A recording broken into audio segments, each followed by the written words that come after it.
नमस्कार। आज के वीडियो में हमारा टॉपिक है पॉलीमर्स की इंट्रोडक्शन और क्लासिफिकेशन के बारे में हम डिटेल से डिस्कस करेंगे इस वीडियो में। पॉलीमर्स एक बहुत ही कॉमन टर्म है हमारी डेली लाइफ में। अगर हम बात करें कि पॉलीमर्स की क्या इंपॉर्टेंस होती है, तो आप इस टाइम जहाँ बैठे हैं उस जगह के में 50% से ज़्यादा चीज़ें जो हैं वो पॉलीमेरिक कंपोजिशन की हैं। फॉर एग्जांपल, अगर आप किसी कमरे में बैठे हैं तो उस कमरे में जो पेंट हो रखा है वो पॉलीमर है। उस कमरे में जो सोफ़ा है उसके फाइबर्स पॉलीमर के हैं। आपने जो कपड़े पहन रखे हैं वो पॉलीमर्स के हैं। उसके अलावा अगर आप वीडियो मोबाइल फ़ोन पे सुन रहे हैं, मोबाइल फ़ोन का मैक्सिमम कंपोजिशन जो है वो पॉलीमेरिक है। और अगर आप ईयरफोन लगा के सुन रहे हैं तो ईयरफोन में भी पॉलीमेरिक कंपोनेंट बहुत ही ज़्यादा होता है। तो ये तो बात होगी मैन मेड पॉलीमर्स की। इसके अलावा अगर आपने सुबह ब्रेकफास्ट किया है तो गेहूं के आटे में मैक्सिमम कंपोजिशन स्टार्च का होता है। स्टार्च जो है एक नेचुरल पॉलीमर है। और दालों में मैक्सिमम कंपोजिशन प्रोटीन का होता है, और प्रोटीन जो है वो भी एक नेचुरल पॉलीमर है। So polymers are present everywhere. Nature के साथ साथ, नेचर तो सबसे पहले पॉलीमर की जनरेटर थी ही थी, उसके बाद ह्यूमंस ने भी अपने हिसाब से पॉलीमर्स को बनाना शुरू कर दिया है, क्योंकि इनकी प्रॉपर्टी जो है नॉर्मल मॉलिक्यूल से बहुत ही बढ़िया होती हैं। इस वीडियो हम डिटेल में डिस्कस करेंगे कि पॉलीमर्स को हम किस तरह से बनाते हैं और किस तरह से ये नॉर्मल मॉलिक्यूल से अलग रहते हैं। तो starting with the definition of polymer, polymers are very large molecules having high molecular mass. These are also referred to as macromolecules, which are formed by joining of repeating structural units on a large scale. जब आप छोटे छोटे molecules को बहुत ही बड़े scale पे, large scale पे जोड़ते रहेंगे, बार बार जोड़ते रहेंगे आप छोटे छोटे मॉलिक्यूल्स को, then it will lead to formation of a polymer. जैसे देखिए यहाँ पे एक रेड डॉट मैंने शो किया हुआ है। ये रेड डॉट एक रिपीटिंग स्ट्रक्चरल यूनिट्स है। इट्स रिपीटिंग स्ट्रक्चरल यूनिट को आप बार बार जब जोड़ रहे हैं, ये देखिए, तो एक लंबी चेन बन जाती है। ये लंबी चेन जो है, this chain is known as a polymer, right. जो मोस्ट कॉमन पॉलीमर है वो जो हमने सुना है वो है पॉलीथीन, राइट। और पॉलीमर का अगर हम इसके नाम की बात करें कि पॉलीमर होते क्या हैं, तो पॉलीमर वर्ड जो है वो दो चीज़ों से मिलकर बना है, पॉली और मर। पॉली का मतलब होता है बहुत ज़्यादा यूनिट्स। जैसे हमने ये देखिए, ये जो लंबी चेन हमने बनाई है इसमें बहुत ज़्यादा यूनिट्स हैं, बहुत ज़्यादा यूनिट्स का ये बना हुआ है। और मर का मतलब होता है यूनिट, मतलब एक जो रिपीटिंग स्ट्रक्चरल यूनिट है उसको आप बार बार बहुत बार रिपीट कर रहे हो, then it leads to formation of a polymer. तो अगर हम पॉलीथीन की बात करें तो पॉलीथीन दो वर्ड से मिलकर बना है, पॉली प्लस इथीन। पॉली मतलब बहुत ज़्यादा। जब आप इथीन के मॉलिक्यूल्स को कंबाइन करोगे, it will lead to formation of a polythene. और इथीन क्या है? CH2 double bond CH2। ये देखिए, ये इथीन के मॉलिक्यूल्स को जब आप बार बार रिपीट कर रहे हैं, then it is forming a long chain which is known as a polyethene. इसी तरह से ये जो रेड डॉट्स हैं, अगर हम इस एक रेड डॉट को इथीन कंसीडर करते हैं, तो जब बहुत सारे 100, 1000 या 2000 रेड डॉट्स जो है वो मिल जाते हैं, then they lead to formation of a polythene, right. तो इतनी लंबी चेन होने की वजह से इन पॉलीमर्स को मैक्रोमोलिक्यूल बोला जाता है। मैक्रो मतलब बहुत बड़े जो मॉलिक्यूल्स हैं। नॉर्मल छोटे मॉलिक्यूल से इनका साइज जो है वो बहुत बड़ा होता है। जब साइज बड़ा होगा तो ऑटोमेटिकली इनका मॉलिक्यूलर मास भी जो है वो भी बहुत ज़्यादा होगा, राइट। अब थोड़ा सा समझते हैं कि किस तरह से पॉलीमर फॉर्मेशन की प्रोसेस होती है। तो अगर इस आप रिएक्शन को देखिए, तो इस रिएक्शन में ethene is combining, ethene is reacting through a process known as polymerisation to form a polymer known as polyethene. So जो रिपीटिंग स्ट्रक्चरल यूनिट्स है पॉलीथीन की, वो है इथीन, राइट। तो जो रिपीटिंग स्ट्रक्चरल यूनिट्स है उसको बोला जाता है monomer. The repeating structural unit of a polymer is known as a monomer.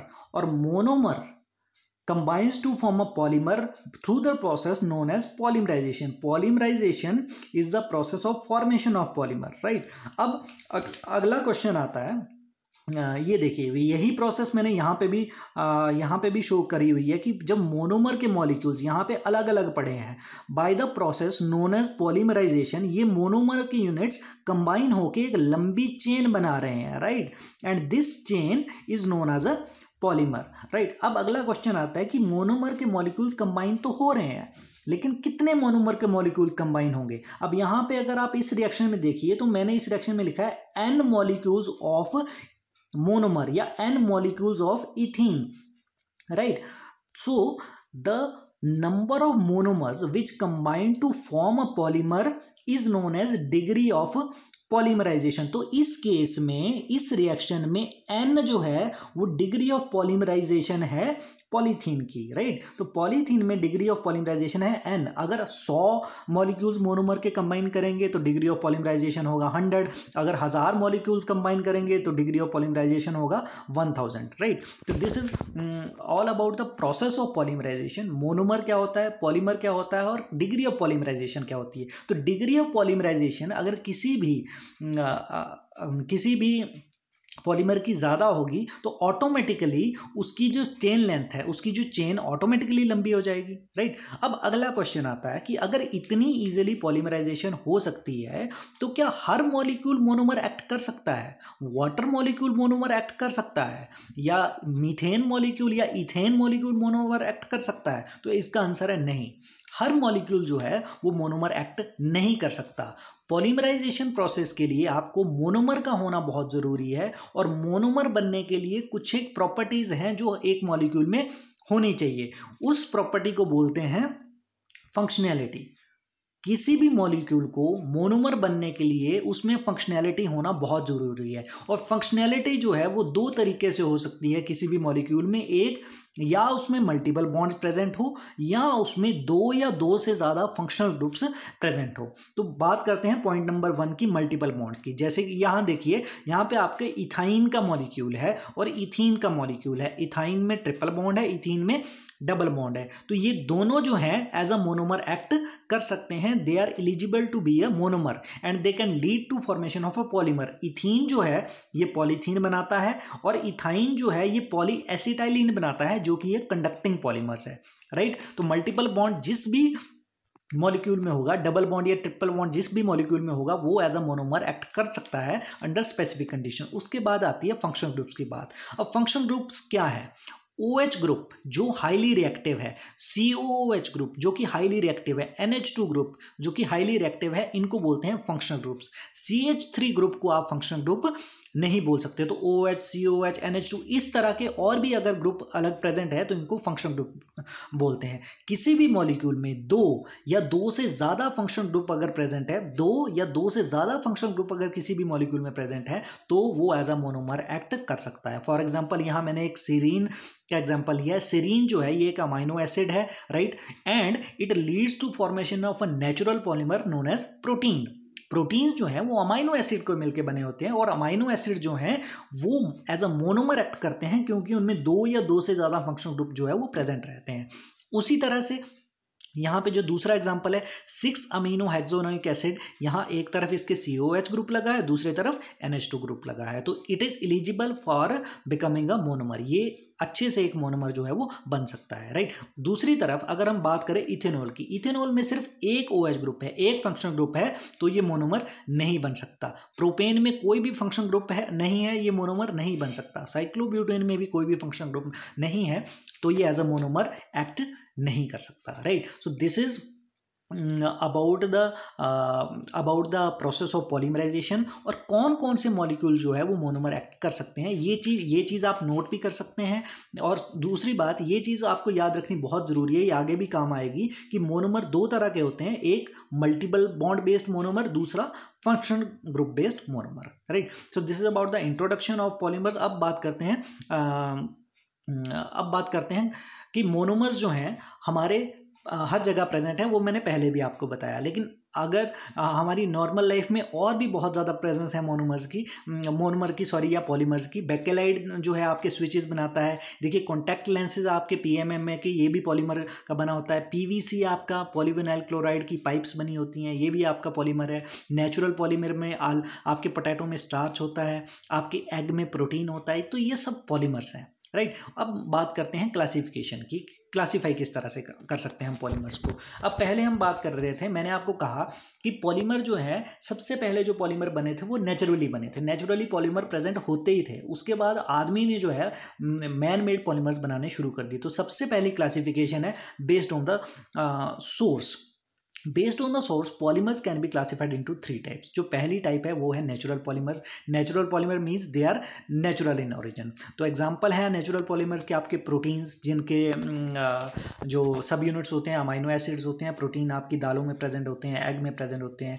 Cellulose, starch, इनके सब यूनिट्स, ग्लूकोज होता है। स्टार्च आपके पटैटो में प्रेजेंट होता है, आपके फ्लोर में प्रेजेंट होता है। नेचुरल रबर, जो आपने नेचुरल रबर का नाम सुना होगा, जो कि आपको पेड़ों से ऑब्टेन होती है, that is a natural polymer. आपके जो बेसिक डीएनए और आरएनए है, जो आपके जेनेटिक मटेरियल है, दे आर ऑल्सो पॉलीमर्स। इनका जो कंपोनेंट्स होते हैं, न्यूक्लियोसाइड और न्यूक्लियोटाइड जो है, इनके मोनोमर कंपोनेंट होते हैं। इतना डीएनए और आरएनए के बिना लाइफ जो है वो पॉसिबल नहीं है। तो our life indirectly it stays on the polymers, right. तो नेचुरल पॉलीमर्स जो हैं ये नेचर से हमें डायरेक्टली ऑब्टेन होते हैं। दूसरी क्लास है हमारी synthetic polymer. Synthetic polymer man made polymers हैं और इनका बहुत ज़्यादा यूटिलाइजेशन है हमारी लाइफ में। पीवीसी, जो मैंने आपको बताया, पॉलीविनाइल क्लोराइड से पाइप्स बनती है। पॉलीविनाइल अल्कोहल है। स्टायरीन है, ये पैकिंग के लिए यूज़ होता है। पीएमएमए, पॉलीमिथाइल मिथाक्राइलेट, इससे कॉन्टैक्ट लेंसेज बनते हैं। पॉलीथीन के बैग्स आप यूज़ करते हैं।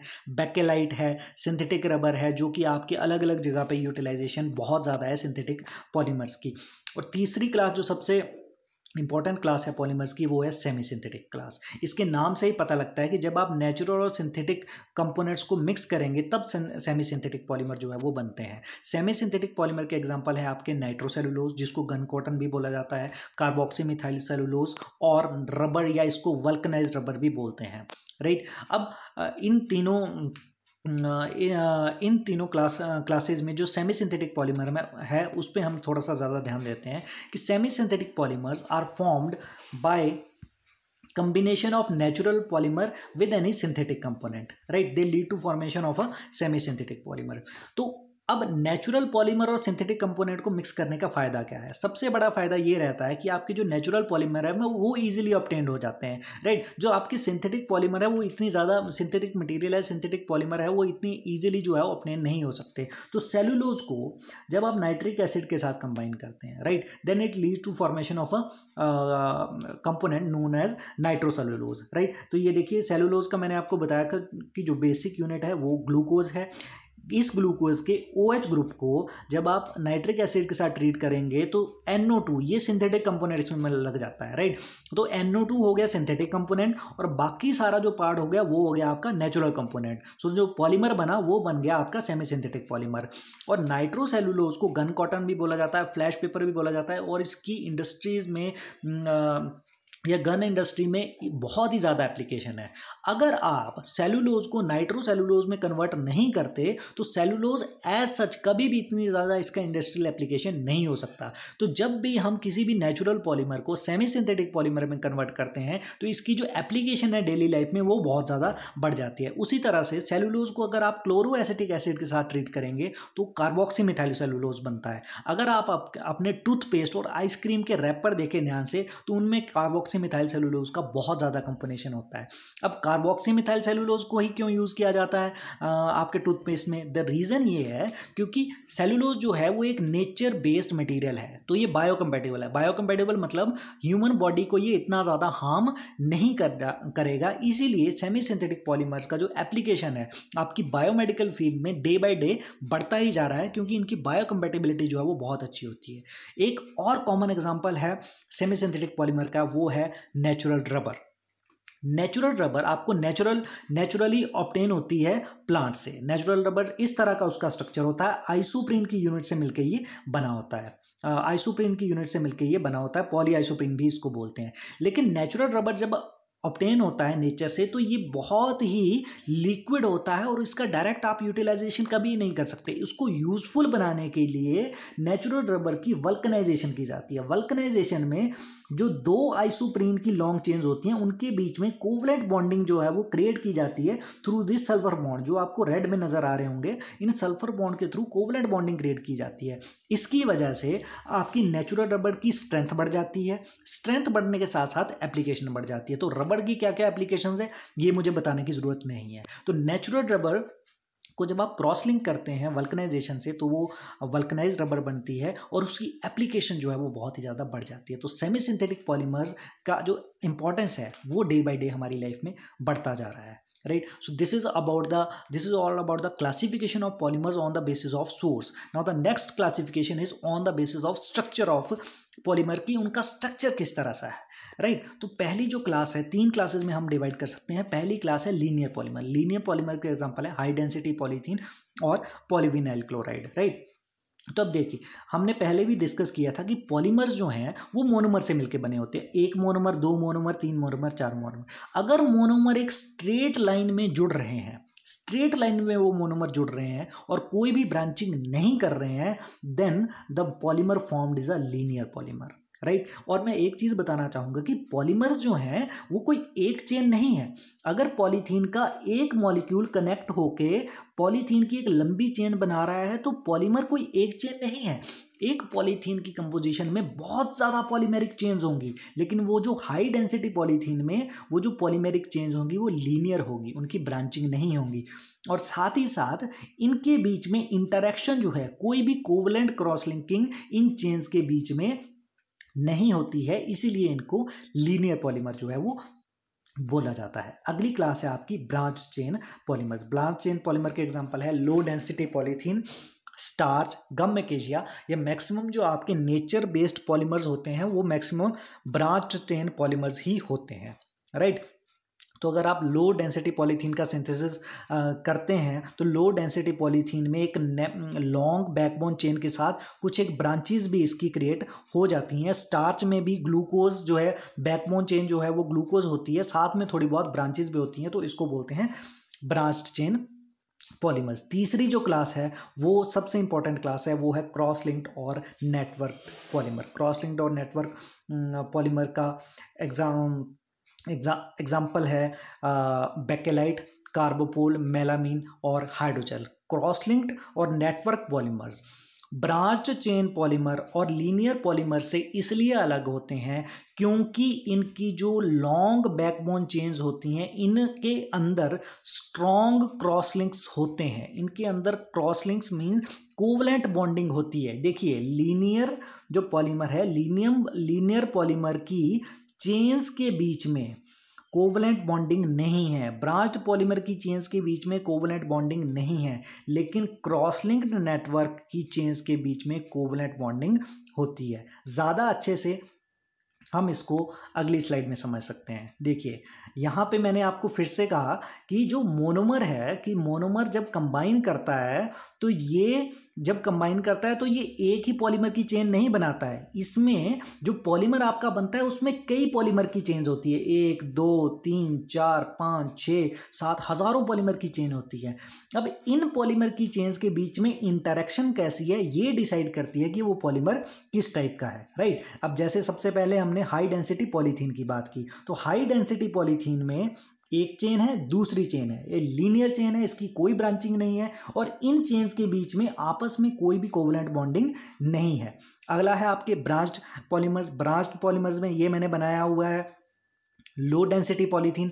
लो डेंसिटी पॉलीथीन में भी ये देखिए 1 चेन है, इस चेन की ब्रांच है, इस चेन की ब्रांच है, ये दूसरी चेन है, इसकी ब्रांच है, इसकी ब्रांच है, लेकिन इन मेन चेन्स के बीच में आपस में कोई भी कोवलेंट बॉन्डिंग नहीं है। अब तीसरी क्लास आती है क्रॉस लिंक्ड पॉलीमर्स की। क्रॉस लिंक्ड पॉलीमर में एक चेन, दूसरी चेन और इन दोनों चेन्स के बीच में आपस में क्रॉस लिंकिंग जो है वो प्रेजेंट है, कोवलेंट बॉन्डिंग प्रेजेंट है, इसलिए इसको क्रॉस लिंक्ड पॉलीमर जो है वो बोला जाता है, राइट? तो मैं पिछली स्लाइड पे एक बार वापस जाऊंगा कि on the basis of structure of polymer हम 3 तरह से हम पॉलीमर्स को क्लासीफाई कर सकते हैं।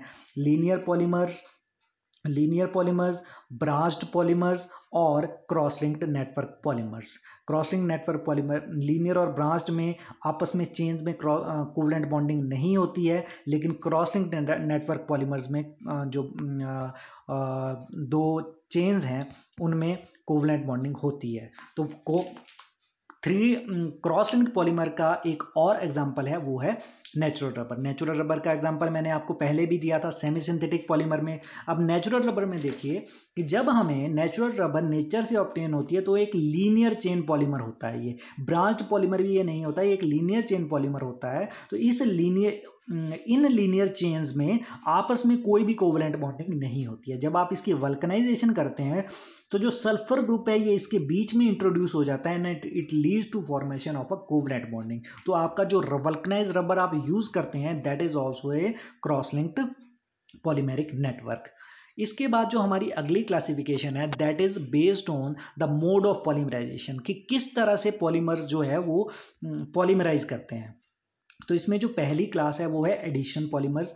Addition polymers are formed by repeated addition of monomer molecule possessing double bonds and triple bonds and no side product is formed during the polymerization, right? And addition polymer के बाद दूसरी class है condensation polymer. Condensation polymers are formed by repeated condensation between different bifunctional and trifunctional monomeric units, और इस case में कुछ ना कुछ साइड प्रोडक्ट जो है वो निकलता है। तो दो डिफरेंस है एडिशन और कंडेंसेशन पॉलीमर्स के बीच में। पहला डिफरेंस है मोनोमर्स का। अब आप याद करिए मोनोमर वाली स्लाइड में मैंने आपसे डिस्कस किया था कि मोनोमर्स दो तरह के होते हैं, पहले जिनमें डबल फंक्शनैलिटी डबल बॉन्ड या ट्रिपल बॉन्ड हो, दूसरे उस तरह के जिनमें फंक्शनल ग्रुप प्रेजेंट हो। अगर multiple bond containing monomers polymer बनाते हैं then they form the addition polymers.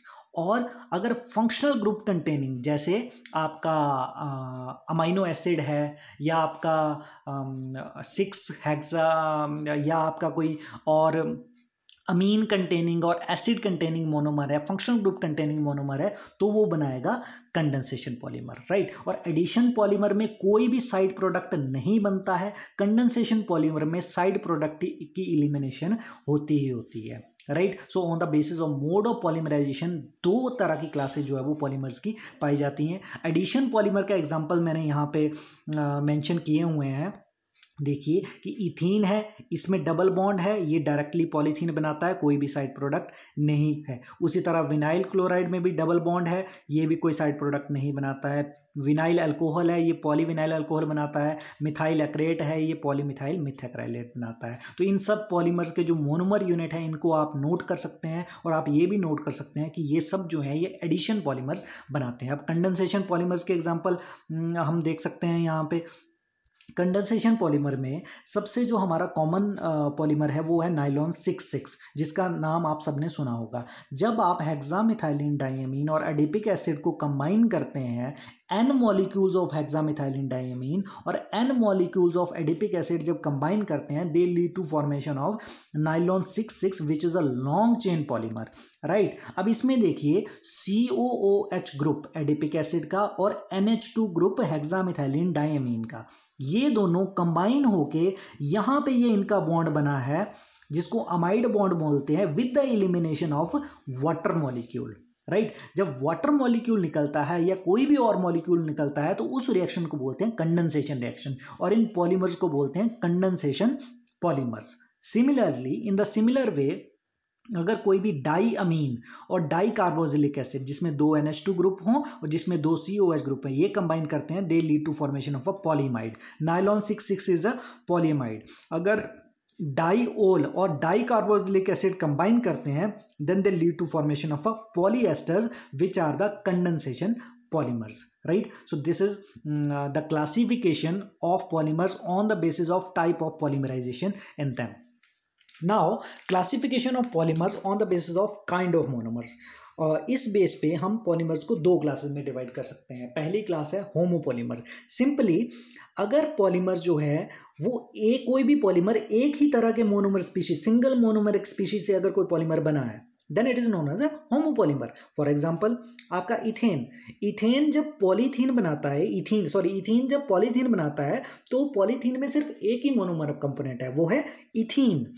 Vinyl chloride जब पॉलीविनाइल क्लोराइड बनाता है तो इसमें एक ही मोनोमर कंपोनेंट है, वो है विनाइल क्लोराइड। तो आपके पॉलीविनाइल क्लोराइड, पॉलीथीन, पॉलीमिथाइल मिथाइलक्राइलेट, जितने भी एडिशन पॉलीमर के एग्जांपल मैंने पिछले स्लाइड के दिए थे, वो सब के सब होमोपॉलीमर्स है। अगली क्लास है आपकी copolymers. Copolymers are those polymers which are formed by the polymerization of more than one monomeric species।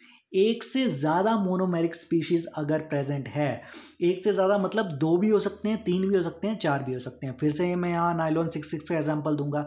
Nylon 66 बनाने के लिए आपको हेक्सामिथाइलिन डायमीन और एडिपिक एसिड 2 मोनोमर्स की ज़रूरत थी, तो nylon 66 is a copolymer, right. इसमें मैं एक चीज़ मेंशन करना चाहूँगा कि कोपॉलीमराइजेशन सबसे ज़्यादा जो यूज़ किया है नेचर ने, नेचुरली सबसे ज़्यादा यूज़ हुई है।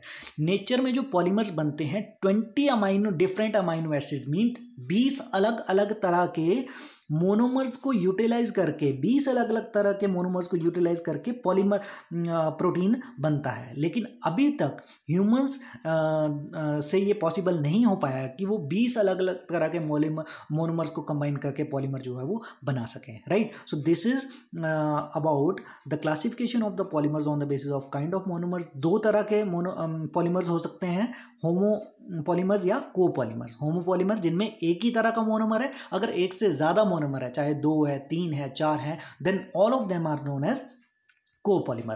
Now the classification of polymers on the basis of molecular forces. On the basis of molecular forces हम पॉलीमर्स को 4 क्लासेस में डिवाइड कर सकते हैं: इलास्टोमर्स, फाइबर्स, थर्मोप्लास्टिक पॉलीमर्स और थर्मोसेटिंग पॉलीमर्स, राइट। ये जो क्लास है ये सिर्फ डिपेंड करती है कि आपकी जो पॉलीमर की लंबी चेन है, जो लॉन्ग पॉलीमेरिक चेन है, उनके बीच में इंटरेक्शन किस तरह की है। जैसे कि हम सबसे पहले इलास्टोमर्स की बात करें। इलास्टोमर्स से नाम से ही पता लगता है कि इनमें इलास्टिसिटी बहुत ज़्यादा है। जैसे आपका रबर है, रबर में इलास्टिसिटी बहुत ज़्यादा है कि जब आप इनको स्ट्रेच करेंगे ये वापस से अपनी पोजीशन पे आ जाएंगे। तो इलास्टोमर्स जो है, इनमें जो polymer chains are held together by weakest intermolecular interaction. आपकी इलास्टोमर्स की जो 2 पॉलीमेरिक चेन्स होती हैं उनमें जो इंटरमॉलिक्यूलर इंटरेक्शन होती है वो वीकेस्ट होती है। फॉर एग्जांपल वल्कनाइज्ड रबर जो है ये एक इलास्टोमर का एग्जांपल है, राइट। अब इसमें देखिए कि वल्कनाइज्ड रबर में एक पॉलीमर की चेन है, एक पॉलीआइसोप्रीन की चेन है, दूसरी पॉलीआइसोप्रीन की चेन है, बीच में इसमें कोवलेंट लिंकिंग है, लेकिन ये कोवलेंट लिंकिंग कहीं कहीं है, राइट। इन चेन्स के बीच में आपस में इंटरेक्शन जो है वो बहुत ही कम है। बहुत कम इंटरेक्शन की होने की वजह से ये स्ट्रेच कर सकते हैं हम इस इलास्टोमर को। स्ट्रेच करने के बाद ये वापस अपनी पोजीशन पे आएगा क्योंकि कहीं कहीं इसके अंदर क्रॉस लिंक्ड स्ट्रक्चर जो है वो प्रेजेंट है। ये कंप्लीटली क्रॉस इलास्टोमर्स जो होते हैं वो कंप्लीटली क्रॉस लिंक्ड स्ट्रक्चर्स नहीं होते हैं। They are cross linked polymers, पर ये कंप्लीटली क्रॉस लिंक्ड नहीं है, कहीं कहीं पे क्रॉस लिंकिंग इनमें होती है। इसीलिए इनमें इलास्टिसिटी की प्रॉपर्टी भी होती है क्योंकि मॉलिक्यूल्स के बीच में इंटरेक्शन कम है और ये वापस अपनी पोजीशन रीगेन कर लेते हैं क्योंकि इनके बीच में कहीं ना कहीं क्रॉस लिंकिंग जो है वो होती है। तो इलास्टोमर्स में जो पॉलीमेरिक चेन है उनमें वीकेस्ट इंटरमॉलिक्यूलर फोर्सेस होती हैं। एग्जांपल है इसके बूना एस, बूना एन और नियोप्रीन एटसेट्रा। सेकेंड जो क्लास है पॉलीमर्स की वो है fibres. Fibres are thread forming solids, right. Fibres के नाम से ही पता लगता है कि इनकी जो फाइबर्स की जो पॉलीमर चेन्स है they are held by strong intermolecular forces like hydrogen bonding. For example in polyamides, fibres की पॉलीमेरिक चेन्स के बीच में जो इंटरेक्शन है वो सबसे ज़्यादा होती है, जैसे कि इंटरेक्शन हाइड्रोजन बॉन्डिंग में पाई जाती है। नाइलॉन 66 का मैं फिर से एग्जांपल दूंगा। नाइलॉन 66 एक वेरी वेल नोन फाइबर है। अब देखिए नाइलॉन 66 का ये स्ट्रक्चर है, हमने पिछली स्लाइड्स में भी देखा। तो नाइलॉन 66 में मैंने ये जो रेड से जो सर्कल किए हुए हैं, ये जो मॉलिक्यूल जितने भी रेड से मैंने फंक्शनल ग्रुप सर्कल किए हुए हैं, all of these functional groups are capable of forming the hydrogen bond and hydrogen bond is a strong interaction, not as strong, ये इतना स्ट्रॉन्ग नहीं है जितना कोवलेंट बॉन्ड होता है, बट कंपैरेटिवली इलास्टोमर से अगर हम कंपैरिजन करें तो नायलॉन 6 की चेन्स में एक स्ट्रॉन्ग इंटरेक्शन रहती है जो कि हाइड्रोजन बॉन्डिंग की वजह से होती है। इसीलिए जो फाइबर्स की स्ट्रेंथ है वो इलास्टोमर के कंपैरिजन में बहुत ही ज़्यादा होती है इनकी स्ट्रेंथ, राइट। तो इसीलिए जो फाइबर्स हैं उनको बहुत ज़्यादा यूटिलाइज किया जाता है। आपके पॉलीएस्टर्स जैसे यूज़ होते हैं कपड़े बनाने में, अलग अलग शीट्स बनाने में इनको यूज़ किया जाता है। तो पॉलीएमाइड्स और पॉलीएस्टर जो हैं they are examples of fibres. अगला आता है आपका thermoplastic polymers. See, thermoplastic polymer are linear और slightly branched polymers capable of repeated softening and heating, right.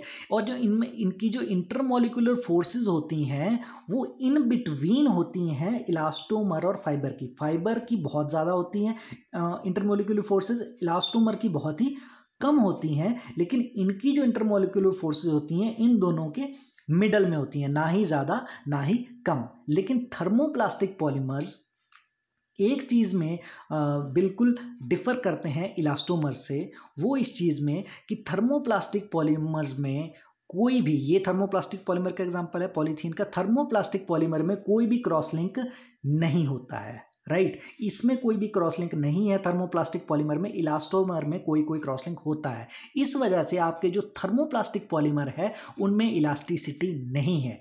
Elastomers की elasticity is due to the rarely present cross links between the chains, right.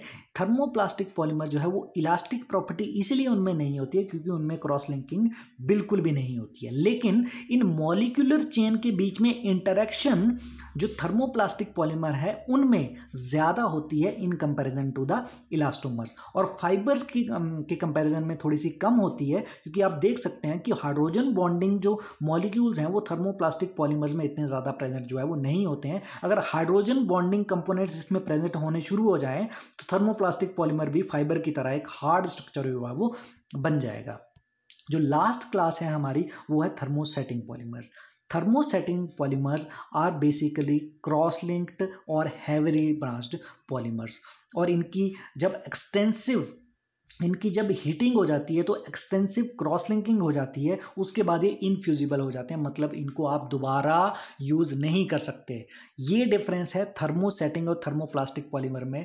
Thermosetting polymer को आप solidify करके heat करने के बाद reuse कर सकते हैं। Repeated softening and heating thermoplastic polymer की हो सकती है, लेकिन थर्मोसेटिंग पॉलीमर की रिपीटेड सॉफ्टनिंग और हीटिंग नहीं हो सकती है।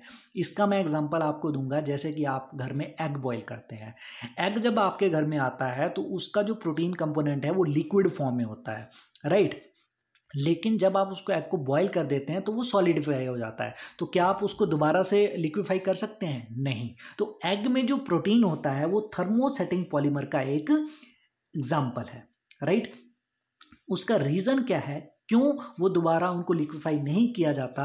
उसका रीज़न ये है कि जो थर्मोसेटिंग पॉलीमर्स हैं उनके बीच में हीटिंग करने के बाद कोवलेंट क्रॉस लिंकिंग बन जाती है, और कोवलेंट क्रॉस लिंकिंग जो है वो बहुत ही ज़्यादा हार्ड होती है, इसलिए उनको आप दोबारा से लिक्विफाई नहीं कर सकते। थर्मोसेटिंग पॉलीमर्स का एग्जाम्पल बेकेलाइट है, मेलामाइन है, यूरिया फॉर्मेल्डिहाइड रेजिन्स है। ये इस तरह के क्रॉस लिंक्ड पॉलीमर्स हैं जिनको आप दोबारा से मेल्ट नहीं कर सकते, और इसीलिए थर्मोसेटिंग पॉलीमर जो है थर्मोप्लास्टिक पॉलीमर से डिफर करते हैं, right. So this is all about the introduction and classification of polymers. Thank you so much.